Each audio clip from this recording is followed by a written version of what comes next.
Hi hello ನಮಸ್ಕಾರ welcome back to my YouTube channel. ನಾನು ನಿಮ್ಮ ಮೇಘ. ಎಲ್ಲರಿಗೂ ಕೂಡ ಮಹಾಶಿವರಾತ್ರಿ ಹಬ್ಬದ ಹಾರ್ದಿಕ ಶುಭಾಶಯಗಳು.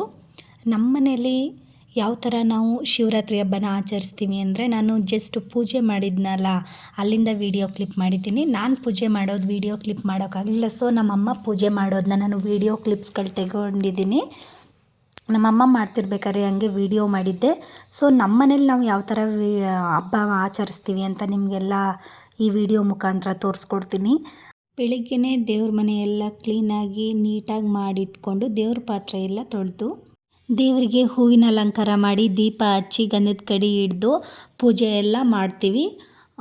ಮಾಮೂಲಿ ಡೇಸ್ಗಳಿಗಿಂತ ತುಂಬ ಗ್ರ್ಯಾಂಡಾಗಿರುತ್ತೆ ಶಿವರಾತ್ರಿ. ಅದೆಲ್ಲ ಪೂಜೆ ಎಲ್ಲ ಆದ ನಂತರ ನಮಗೆ ಮೇಯ್ನಾಗಿ ಶಿವರಾತ್ರಿ ಅಂದರೆ ನೈಟ್ ಟೈಮು. ಏಕೆಂದರೆ ನಾವು ಆವಾಗಲೇ ಅಲ್ವಾ ಶಿವ ಪೂಜೆ ಮಾಡೋದು.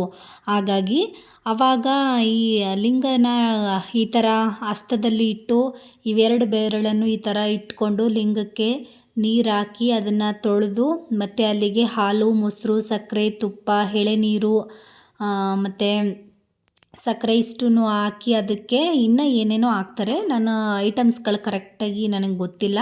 ಸೊ ಅದೆಲ್ಲ ಹಾಕಿ ಅಭಿಷೇಕ ಮಾಡಿ ಆನಂತರ ಸೀಗೆ ಪುಡಿಲಿ ಅದನ್ನು ತೊಳೆದು ಮತ್ತು ನೀರು ಹಾಕಿ ಅದನ್ನು ತೊಳೆದು ಒಂದು ಬಟ್ಟೆಯಲ್ಲಿ ಅದನ್ನು ನೀಟಾಗಿ ಒರೆಸ್ಕೊಂಡು ಆನಂತರ ಅಲ್ಲಿಗೆ ವಿಭೂತಿ ಹಚ್ಚಿ ಅರಿಶಿನ ಕುಂಕುಮ ಇಟ್ಟು ಸುಮಾರು ಥರ ಹೂಗಳನ್ನ ಅಲ್ಲಿಗೆ ಇಟ್ಟು ಮತ್ತು ಅದಕ್ಕೆ ಪೂಜೆ ಮಾಡಬೇಕು.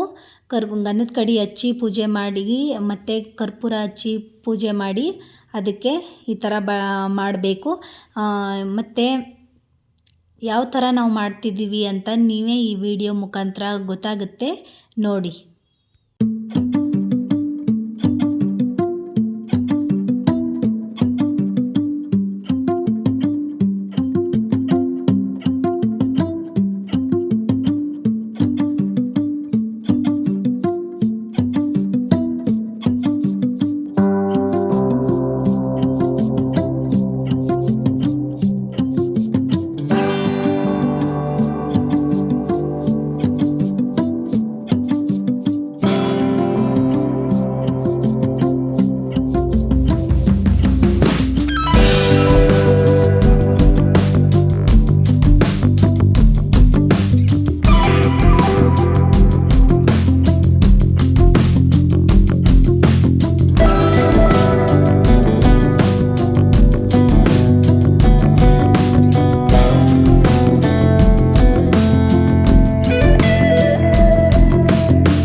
ಶಿವರಾತ್ರಿ ಹಬ್ಬಕ್ಕೆ ತಂಬಿಟ್ಟು ಮಾಡ್ತೀವಿ, ಪಂಚಾಮೃತ ಮಾಡಬೇಕು ಮತ್ತು ನೈಟು ಊಟ ಮಾಡುವಾಗಿಲ್ಲ ತಿಂಡಿ ತಿನ್ನಬೇಕು. ಅಲ್ಲಿ ಹಸಿ ಕಡಲೆನ ನೆನೆಸಾಕಿ ಅದನ್ನು ಒಗ್ಗರಣೆ ಮಾಡ್ತಾರೆ ಈ ಹಬ್ಬಕ್ಕೆ. ಆಮೇಲೆ ಹಸಿ ಕಡಲೆನೂ ಅಷ್ಟೇ ವಸ್ತ್ರಕ್ಕೆ ಹಾಕಿ ಕಟ್ಕೋಬೇಕು ಕರಡಿಗೆ ಜೊತೆ. ಸೊ ಈ ವಿಡಿಯೋ ಇಷ್ಟ ಆದರೆ ಲೈಕ್ ಮಾಡಿ, ಶೇರ್ ಮಾಡಿ. ನನ್ನ ಚಾನಲ್ನ ಯಾರೆಲ್ಲ ನೋಡ್ತಾ ಇದ್ದೀರಾ ಸಬ್ಸ್ಕ್ರೈಬ್ ಮಾಡ್ಕೊಳ್ಳಿ. Thank you.